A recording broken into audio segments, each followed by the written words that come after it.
Have you ever imagined that the people sharing your blood could push you into the flames just for a fleeting illusion of fame? I used to believe in family, until my own parents and sister orchestrated an explosion that melted my face to the bone. They thought they buried me under those ashes with a cheap check. They never expected I would forge a $1 billion empire from the embers. Now, the trap is perfectly set. Hello and welcome back to Maya Revenge Stories. I want to sincerely thank you for your continuous support. But sadly, YouTube has permanently disabled our channel's monetization, leaving us with absolutely zero budget to keep operating here. Because of this harsh reality, we are forced to halt our uploads on this platform in the near future and move our content exclusively to Patreon. If you find today's story compelling, please support us by joining our Patreon community, where you will gain access to exclusive, true stories that are significantly longer, feature breathtakingly detailed situations that we simply cannot publicize on YouTube, and are brought to life by multiple emotional voice actors within a single story. You can easily join us by scanning the QR code right on your screen or by clicking the Patreon link down in the description or the pinned comments. Now, let us begin today's incredible journey of a woman named Rosa Gardner. I was 31 years old and standing at the absolute pinnacle of my career as a top-tier lighting and pyrotechnics design engineer in Hollywood. I worked tirelessly for the incredibly powerful film studio that my very own family owned and operated for years. I was the unseen magic behind the camera, the one who meticulously calculated every spark and shadow to make the screen come alive. But behind the glamorous curtain of the film industry, my life was a suffocating game of shadows and bitter rivalries. My older sister, Stella, was the studio's golden child. She was an aggressively arrogant lead actress who demanded that the entire world revolve around her every whim. Stella lived for the spotlight, but recently, her manufactured universe had started to crack. Renowned, visionary directors were constantly pulling me aside to praise my technical brilliance.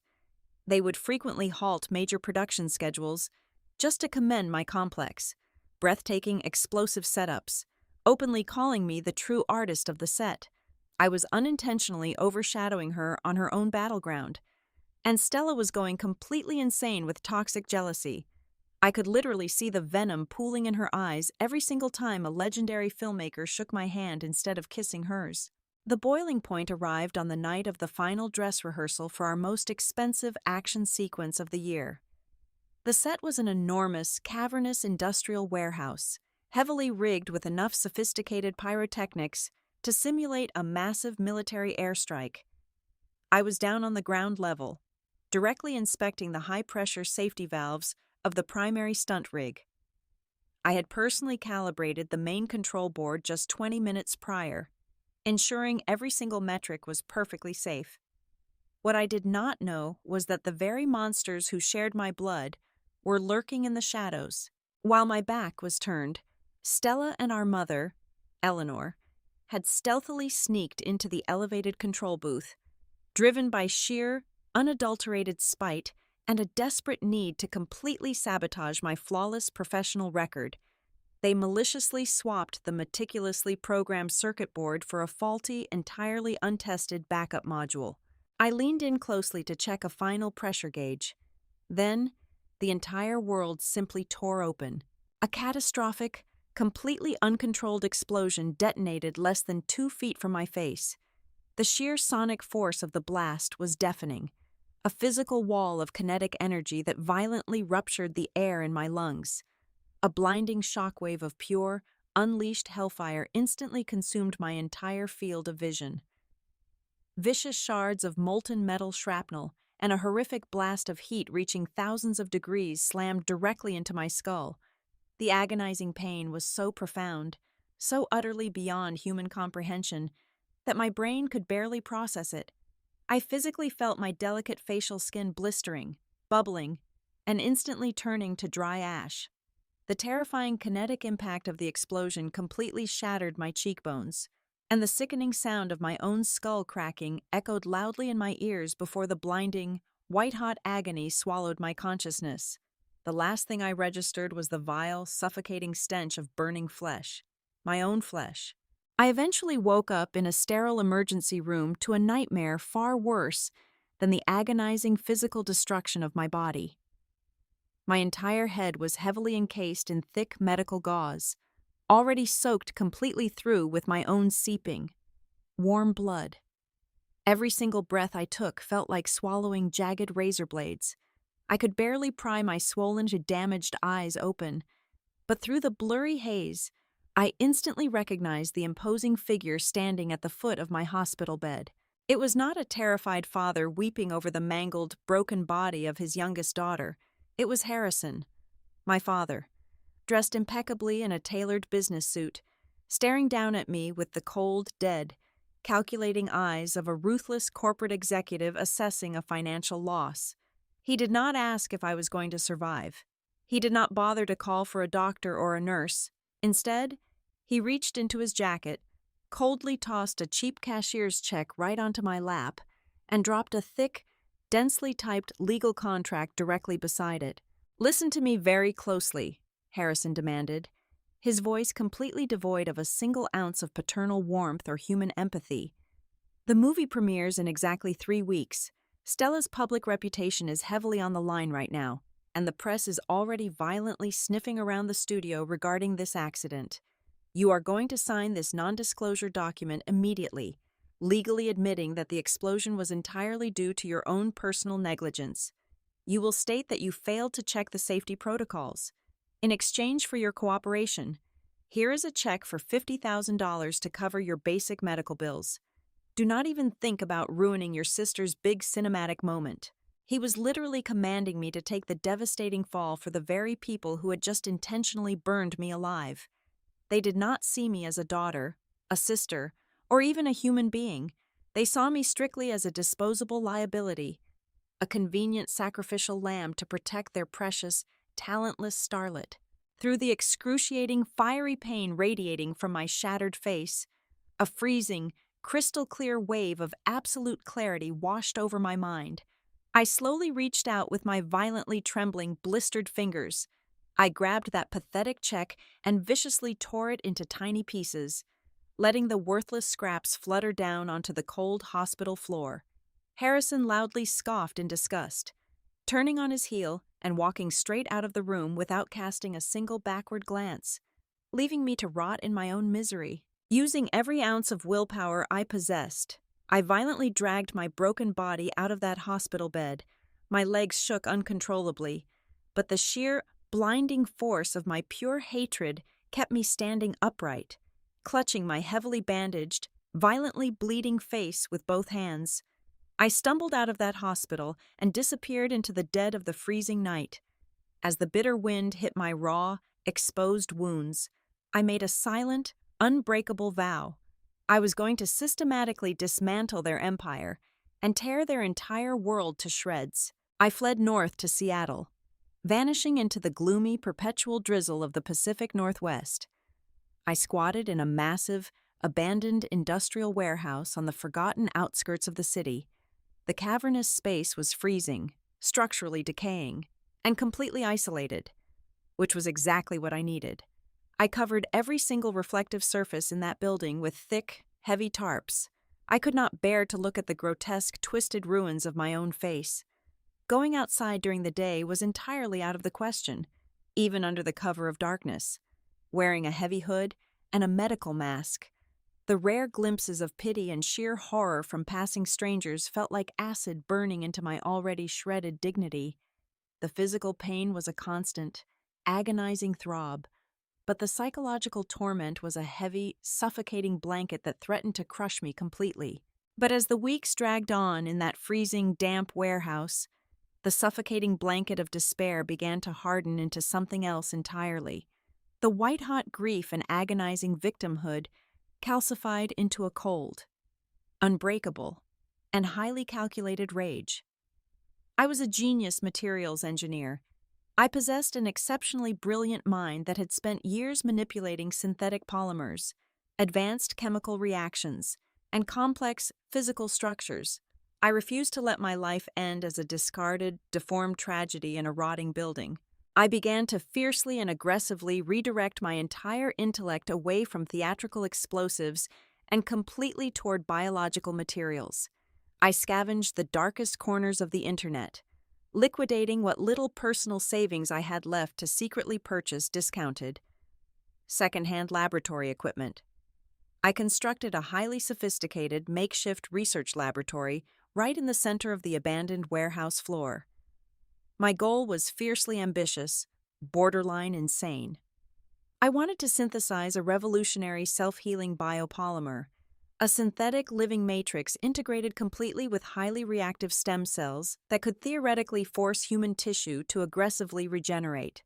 Having absolutely zero access to corporate funding, sterile environments, or standard clinical medical trials, I had no choice but to become my own primary test subject. The ensuing months were a descent into a highly methodical, scientific hell. I conducted hundreds upon hundreds of excruciatingly painful experiments directly on my own destroyed facial tissue. I would carefully inject raw, volatile polymer compounds directly into my open, weeping wounds. The intense, burning agony of the synthetic material violently reacting with my damaged nerve endings was completely indescribable. I would bite down on a thick leather belt until my lips were raw and bleeding, forcing myself to remain perfectly silent, refusing to scream into the empty warehouse. Every single time a prototype failed, every single time a batch of synthetic skin necrotized and had to be agonizingly scraped away with a surgical scalpel, I just stared at the blood on my hands and thought of my sister smiling for the cameras. That pure, unadulterated hatred became the ultimate anesthetic. Then, after nearly 2 years of agonizing torture and relentless failure, the biological miracle finally stabilized. Prototype iteration number 412 achieved complete cellular integration. I applied the highly advanced, translucent biopolymer membrane across the entirety of my shattered face, secured the medical bandages, and waited for 72 grueling hours in total darkness. When the timer finally went off, I stood in front of a cracked, grimy mirror I had uncovered for the very first time. My hands violently trembled as I slowly peeled back the layers of gauze.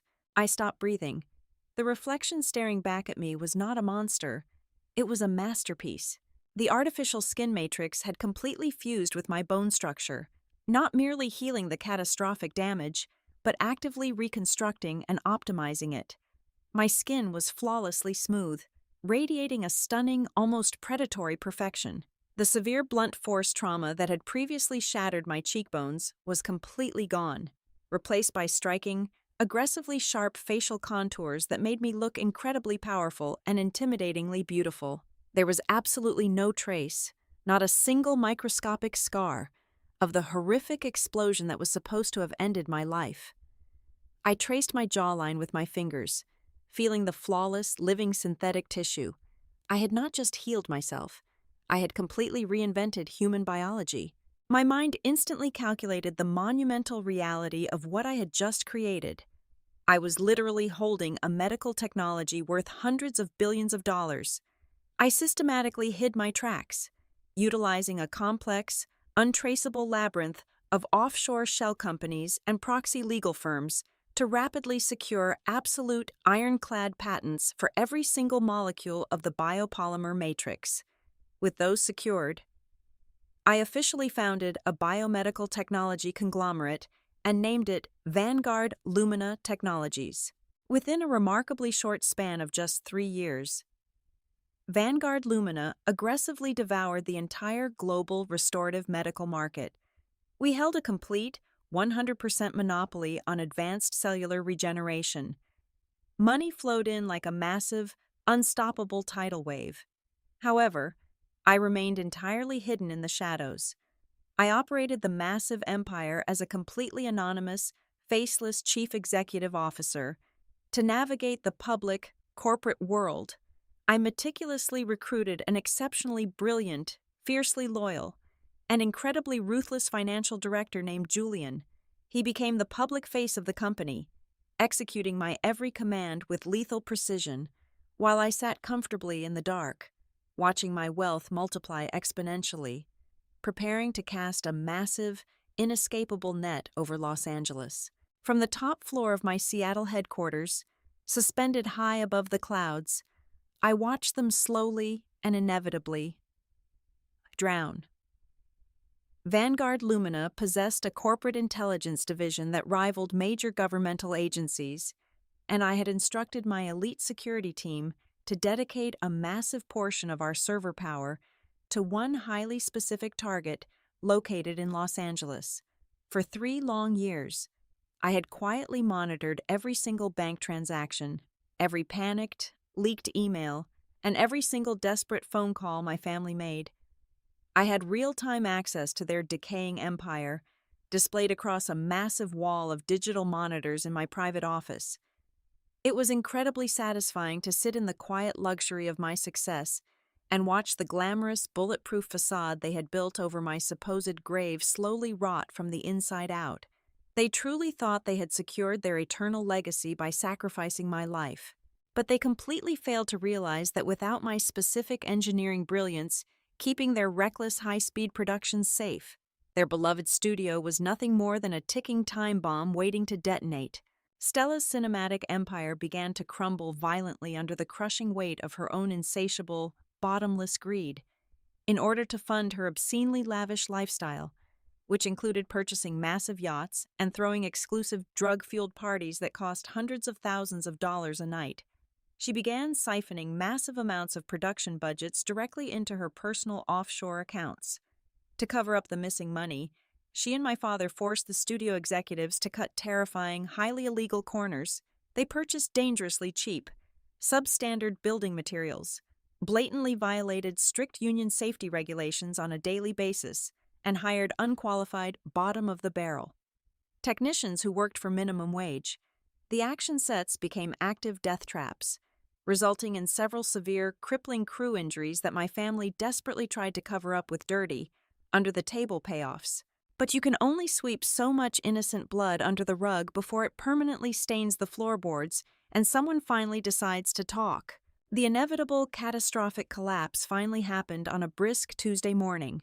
Federal Bureau of Investigation agents executed a massive, completely unannounced tactical raid on the main studio headquarters.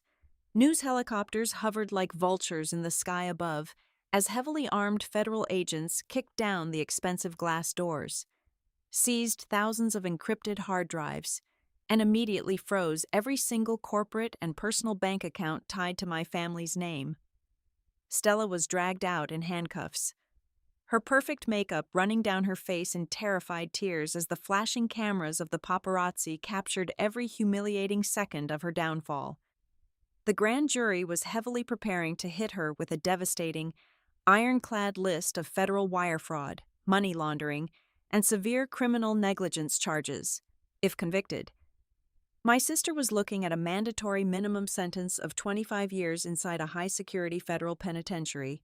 Panic, raw and absolute, finally gripped Harrison and Eleanor. The very thought of their perfect, golden daughter trading her designer gowns for a fluorescent orange prison jumpsuit completely broke their fragile, arrogant minds. In a frantic, entirely unhinged effort to hire elite criminal defense attorneys and secretly pay off key federal witnesses, my parents liquidated absolutely everything they owned. They heavily mortgaged their sprawling, massive Beverly Hills mansion at terrible, predatory interest rates, sold off their entire fleet of imported luxury cars, and pawned my mother's priceless jewelry collections. When the legitimate banks completely cut off their credit lines, my father took out massive, high-interest cash loans from violent, underground criminal syndicates. But it was exactly like pouring a single glass of water into a raging forest fire. The exorbitant legal fees and the relentless blackmail demands were bleeding them completely dry. And the violent loan sharks were beginning to physically circle their property at night, leaving terrifying threats on their front porch. Amidst this chaotic, burning inferno stood Marcus, Stella's husband. He was an incredibly talented and genuinely honorable film producer who had been kept completely in the dark regarding the sinister, murderous crimes of his in-laws. Marcus truly believed the studio's financial ruin was simply due to poor, misguided management and a string of unfortunate bad luck. desperate to save the thousands of jobs at the studio and entirely unaware of the actual blood on his wife's hands. He spent 80 grueling hours a week frantically assembling emergency bailout portfolios, practically begging on his knees for venture capital from absolutely anyone who would give him a meeting. One rainy evening, one of those desperate, pathetic portfolios landed directly on my sleek obsidian desk. I slowly turned the thick, glossy pages, tracing the desperate, highly optimistic financial projections Marcus had meticulously drafted. A slow, chilling smile spread across my face, reflecting clearly in the floor-to-ceiling windows overlooking the dark Seattle skyline. I pressed the silver intercom button on my desk. "Julian," I said softly, my voice dripping with cold. Calculated anticipation. Draft an official, binding acquisition offer for the Los Angeles studio. Tell them Vanguard Lumina is willing to buy them out completely, assuming all of their toxic debts, for exactly $20 million in clean, untraceable cash. $20 million. It was an absolute, laughable pittance to me. Pocket change for Vanguard Lumina. But for a terrified family suffocating in violent debt and staring straight down the loaded barrel of federal prison, it was a blinding, irresistible beacon of absolute salvation. I knew their arrogant greed would absolutely blind them to any suspicion. The trap was perfectly, flawlessly set, and the prey was blindly walking right into the slaughterhouse, completely oblivious to the fact that they were eagerly marching straight toward their own execution. My family performed one final, pathetic act of grand delusion, despite drowning in a toxic ocean of high-interest debt and facing imminent federal prosecution. Their toxic pride absolutely refused to let them travel like normal citizens. They forcefully squeezed the very last available cents out of their utterly maxed-out credit cards, just to purchase 4 first-class plane tickets to Seattle. In their deeply warped minds, they still firmly believed they were Hollywood royalty gracing a lowly corporate investor with their magnificent presence. They had absolutely no idea that the investor they were trying to impress was the very ghost they had created. When they finally strutted through the massive, revolving crystal doors of the Vanguard Lumina Global Headquarters, the stark contrast between their crumbling reality and their arrogant facade was almost comical. The main lobby was a breathtaking cathedral of modern architecture, featuring towering pillars of black marble, sweeping arcs of brushed titanium, and a staggering indoor waterfall that whispered of limitless, untouchable wealth. Yet, instead of being humbled by the sheer magnitude of the empire they were stepping into, my mother, Eleanor, immediately began barking orders. She snapped her heavily manicured fingers at the impeccably dressed receptionists, loudly demanding sparkling water with a very specific slice of imported lemon. My father, Harrison, puffed out his chest and haughtily bypassed the designated visitor queues, shouting that he had a private, highly confidential meeting with the chief executive officer and firmly insisting that they be escorted upstairs immediately without any security checks. Stella was arguably the most insufferable of them all. Dressed in a violently expensive, oversized designer coat that was undoubtedly purchased with embezzled studio funds, she hid her face behind massive black sunglasses, visibly disgusted by the presence of regular corporate employees. She loudly complained that the ambient lighting in the lobby was highly unflattering for her complexion, acting as if she were stepping onto a red carpet rather than crawling on her knees for a financial lifeline to keep herself out of a federal penitentiary. Trailing awkwardly behind this traveling circus of extreme narcissism was Marcus. He looked completely physically ill. His face was pale, and his shoulders were hunched in a constant state of profound, exhausting mortification. Every single time my parents insulted a staff member, Marcus would quietly step forward, bowing his head slightly and whispering frantic apologies to the bewildered receptionists and the imposing stone-faced security personnel. He frantically tried to maintain a shred of professional dignity, nervously clutching his leather briefcase filled with the studio's desperate financial ledgers. He was a genuinely good man, hopelessly tethered to a family of venomous parasites, and his visible discomfort was the only tiny shred of humanity present in their entire pathetic group. Eventually, a highly specialized, elite security detail, consisting of men dressed in sharp, tailored black suits with earpieces, surrounded the four of them in tight formation. Without speaking a single word, the guards escorted my family toward a private, biometric elevator reserved strictly for executive management.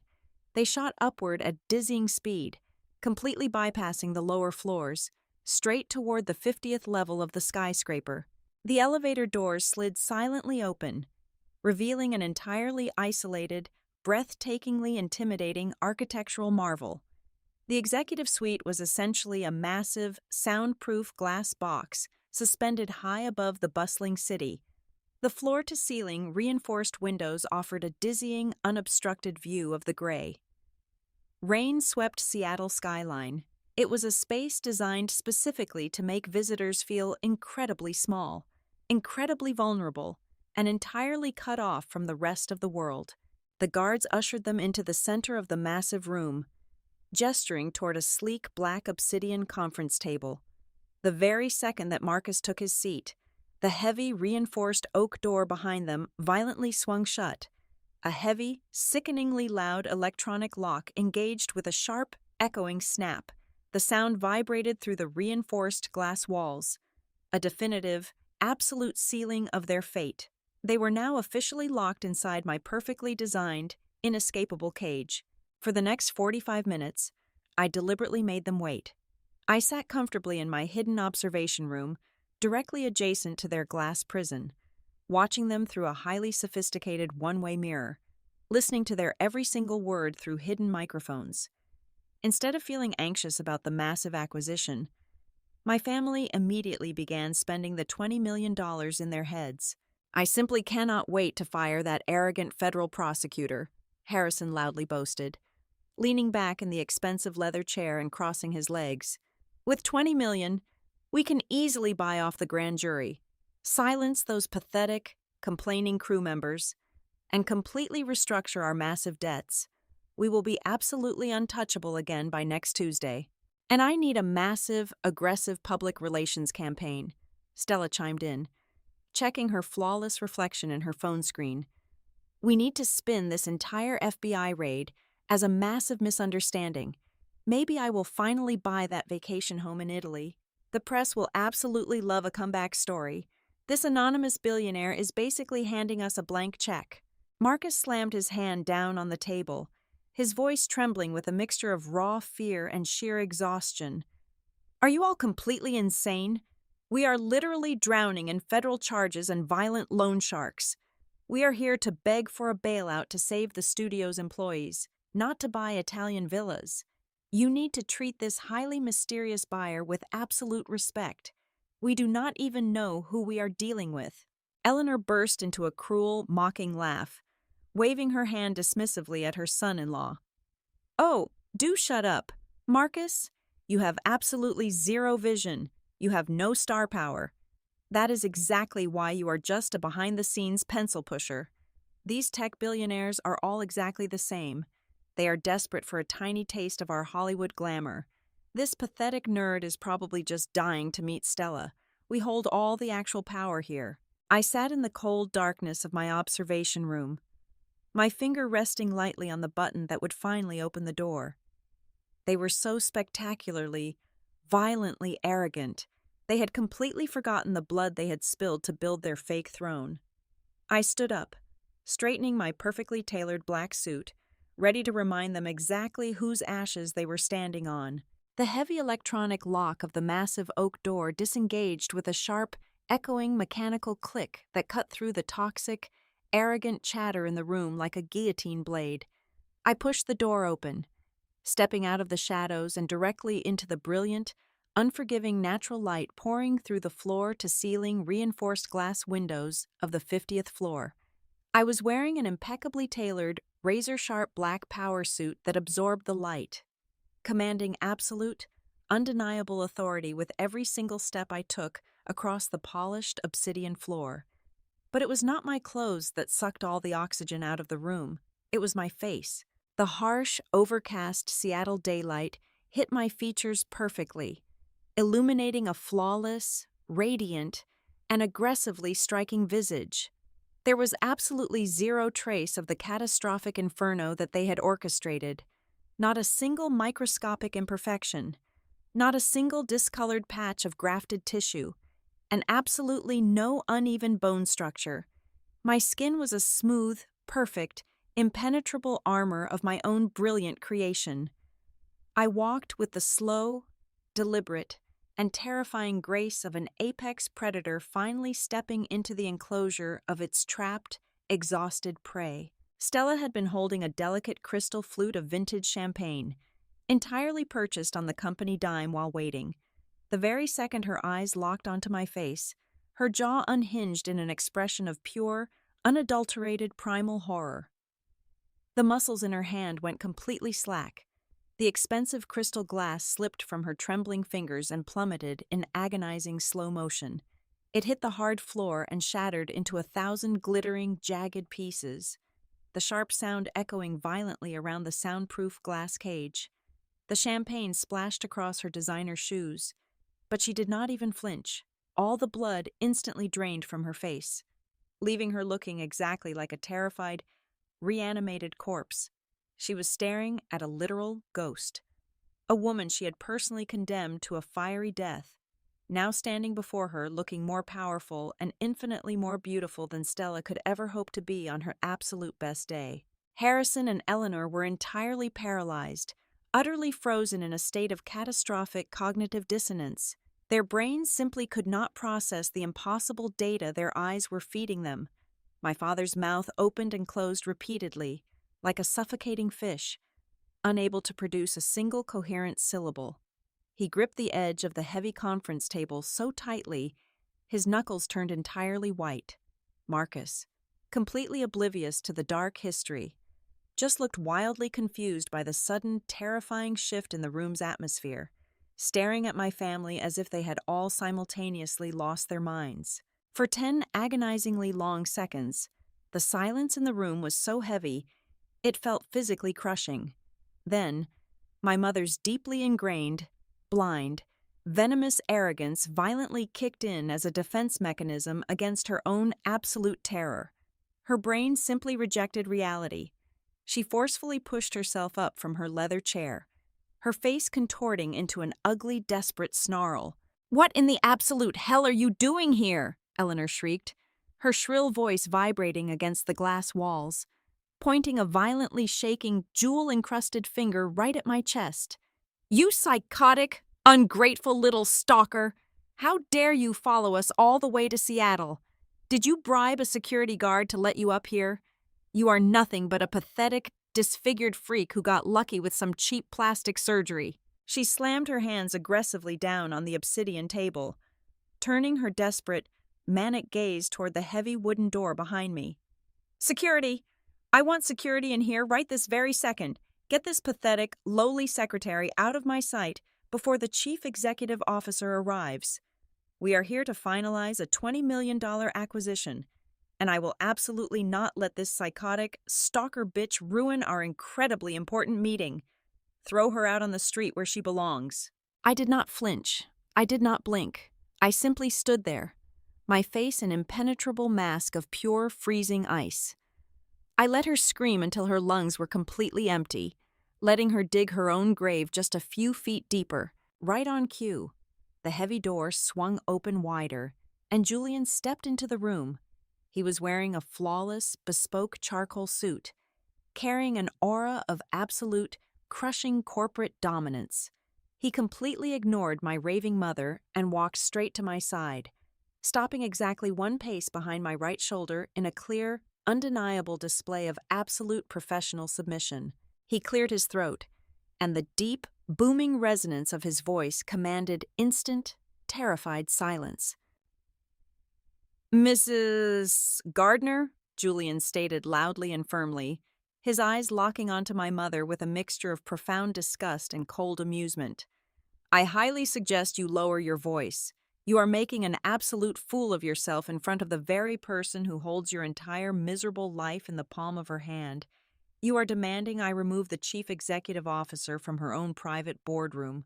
Julian paused deliberately, letting the crushing weight of his words hang heavily in the cold air. Then, he delivered the final, fatal blow to their reality. Allow me to officially introduce you. The woman standing before you is the sole founder, the visionary genius inventor of our proprietary biopolymer matrix, and the undisputed, absolute majority shareholder of Vanguard Lumina Technologies. She is the billionaire you flew across the country to beg for a bailout. She is your judge, your jury, and your executioner today. The psychological whiplash was absolutely magnificent to witness. You could practically hear the arrogant, delusional spines of my family snapping violently in half. The entire atmosphere in the room pulled an aggressive, nauseating, 180-degree turn. The terrifying realization that the pathetic $20 million lifeline they so desperately needed was entirely controlled by the very daughter they had intentionally mutilated completely shattered their minds. Instantly, the vicious hostility vanished, replaced by the most pathetic, grotesque display of fake, sickening affection I had ever seen in my entire life. "Rosa!" Stella suddenly wailed, bursting into violent, theatrical tears. Completely abandoning her glamorous persona, she lunged forward, her arms outstretched like a desperate beggar. "Oh my God! Rosa, my beautiful, brilliant baby sister! We missed you so incredibly much. We searched everywhere for you after the accident. We were entirely devastated." "My brilliant girl," Harrison stammered out, his voice thick with fake emotion. A massive, cowardly smile forcefully plastered across his sweating face. "I always knew you were a genius. We are so incredibly proud of you. You built all of this. You are going to save the family studio, right? You are going to give us the $20 million. We are blood. Rosa, we are your family." They started moving toward me, a vile pack of desperate, greedy hyenas, trying to embrace the prey they had previously left for dead, entirely motivated by the blinding allure of massive wealth. I still did not speak a single word. I simply looked at them with eyes as cold and dead as the bottom of the ocean, and I slowly, deliberately raised my right hand, snapping my fingers just once. In less than a second, 4 massive, heavily armed, incredibly muscular tactical security guards stormed into the room from the hidden side doors. They moved with terrifying, lethal efficiency. Before my family could take another step, the guards violently grabbed Harrison, Eleanor, and Stella by their shoulders, aggressively shoving them backward and pinning them forcefully down into their expensive leather chairs. The heavy thuds of their bodies hitting the seats echoed loudly. The guards stood directly over them, placing heavy, unyielding hands firmly on their shoulders, applying just enough painful downward pressure to make it abundantly clear that they were entirely immobilized. I was absolutely not going to let their filthy, murderous, blood-stained hands touch even a single inch of my perfect, billion-dollar skin. I slowly pulled out the chair at the absolute head of the massive obsidian table, gracefully taking my seat, ready to finally drop the guillotine on their miserable lives. I leaned forward, the polished obsidian table cold against my forearms, and slid a thick, heavily bound black leather dossier directly across the surface until it stopped right in front of Marcus. He stared at it, his breathing shallow, sensing the sheer magnitude of the destruction contained within its heavy pages. "Open it, Marcus," I instructed, my voice barely above a whisper but echoing with absolute, undeniable authority. His hands shook violently as he flipped the heavy cover open. The very first page was a high-resolution, digitally enhanced still frame extracted directly from the studio's hidden archival security servers. It clearly depicted Stella and my mother standing inside the restricted pyrotechnics control booth, their hands physically tampering with the primary detonation board just moments before the blast. Attached beneath the photograph were pages upon pages of recovered text messages between the two of them, brutally detailing their malicious plot to permanently disfigure me so Stella would never have to share the Hollywood spotlight again. Marcus physically recoiled, the color draining entirely from his face as his eyes darted rapidly across the horrifying evidence. But I was not finished dismantling his reality just yet. "Turn to page 40, I said coldly. He fumbled with the thick paper, stopping on a section filled with complex bank routing information and offshore wire transfer logs. While you were working 80 hours a week trying to legitimately save that rotting studio, I explained, letting the absolute venom in my voice fill the room. Your precious wife was secretly funneling millions of dollars of embezzled investor funds directly through your personal, squeaky clean retirement accounts. She weaponized your pristine reputation to wash her dirty money. When the federal prosecutors finish building their case, Marcus, they are going to look at that exact paper trail and lock you up right alongside her as a primary co-conspirator. She set you up to take the fall for her insatiable greed. A suffocating, agonizing silence descended upon the glass room. Marcus looked up from the terrifying documents and slowly turned his head to stare at Stella, the woman he had loved, the woman he had desperately fought to protect, was violently sobbing against the grip of my security guards, unable to form a single coherent word of defense because every single syllable in that dossier was the absolute, undeniable truth. Marcus did not scream. He did not cry. The betrayal was so profound it simply hollowed him out. With a sickeningly calm precision, he reached his right hand over to his left, gripped his platinum wedding band, and aggressively yanked it off his finger. He threw the heavy ring down onto the obsidian table. It bounced once with a sharp, metallic ping before rolling to a dead stop. "I am filing for divorce the second I step out of this building," Marcus stated, his voice completely devoid of any emotion. "I am submitting this entire dossier directly to the Federal Bureau of Investigation, and I am testifying against all of you. Do not ever attempt to contact me again." Without a single backward glance, Marcus pivoted sharply on his heel and marched straight out of the heavy oak doors, completely severing his ties to the sinking ship. Stella let out a guttural, animalistic shriek, violently thrashing against the massive security guard, desperately screaming her husband's name as the heavy door slammed shut, sealing her fate. But Harrison did not even look at his devastated daughter.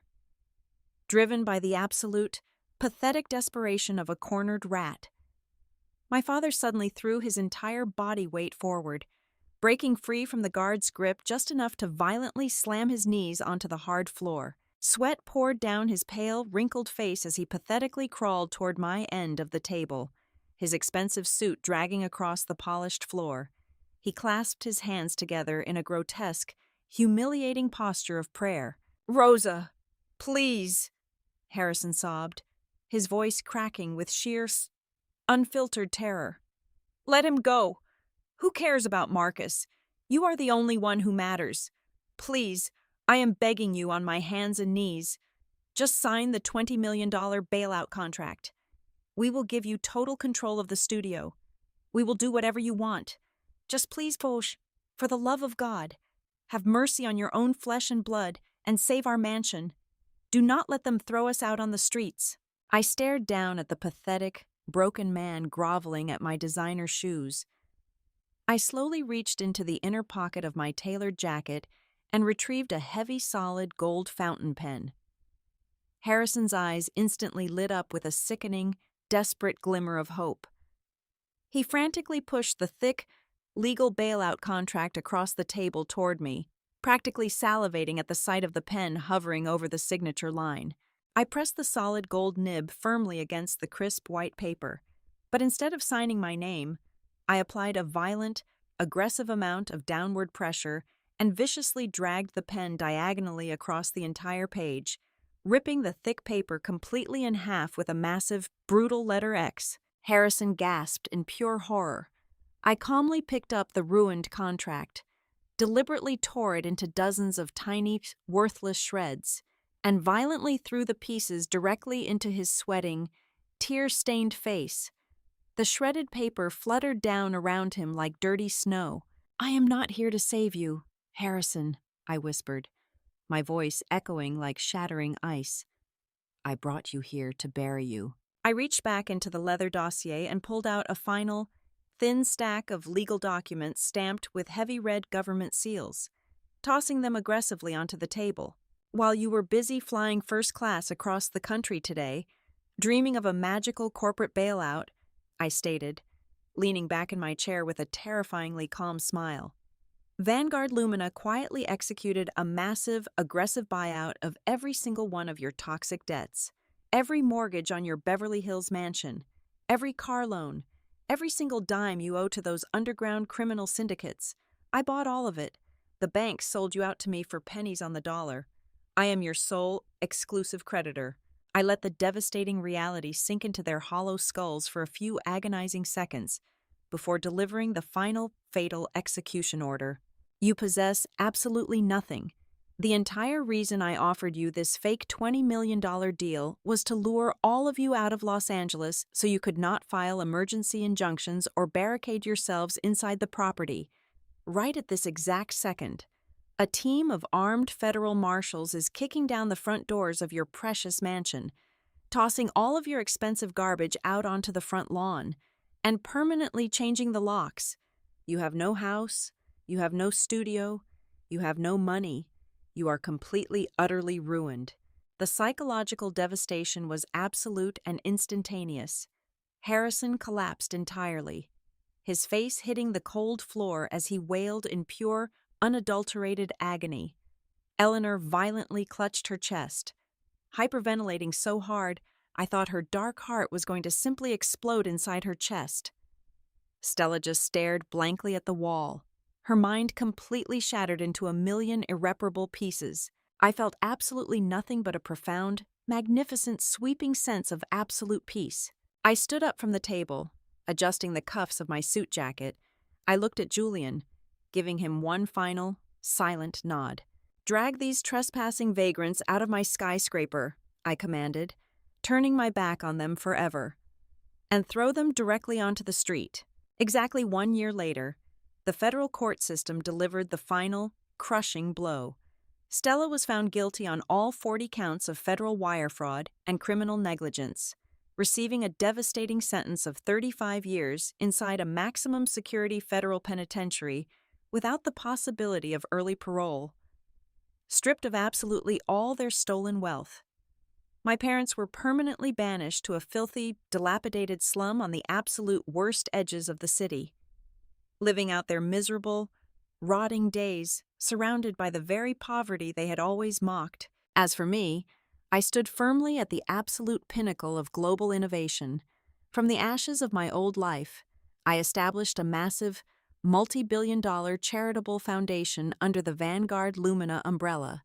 We dedicated our vast resources to providing completely free, revolutionary reconstructive surgeries and comprehensive lifetime support for industrial engineers who suffered catastrophic injuries in the line of duty.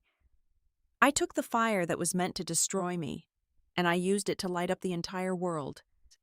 Thank you so incredibly much for taking the time to listen to my story today. I would absolutely love to know where in the world you are tuning in from, so please drop a comment and let me know. As a quick reminder, because our YouTube monetization has been permanently disabled, we simply do not have the budget to continue operating here and will absolutely not be uploading new videos to this platform in the near future. We are moving our entire operation directly over to Patreon. If you enjoyed today's journey, please help support the channel by joining our Patreon community to hear the absolute best, highly detailed, exclusive true stories that are significantly longer and that we simply cannot make public on YouTube. You can easily join us by scanning the Patreon QR code right on your screen, or by using the link provided in the description box and the pinned comments. Thank you again for your endless support, and take care.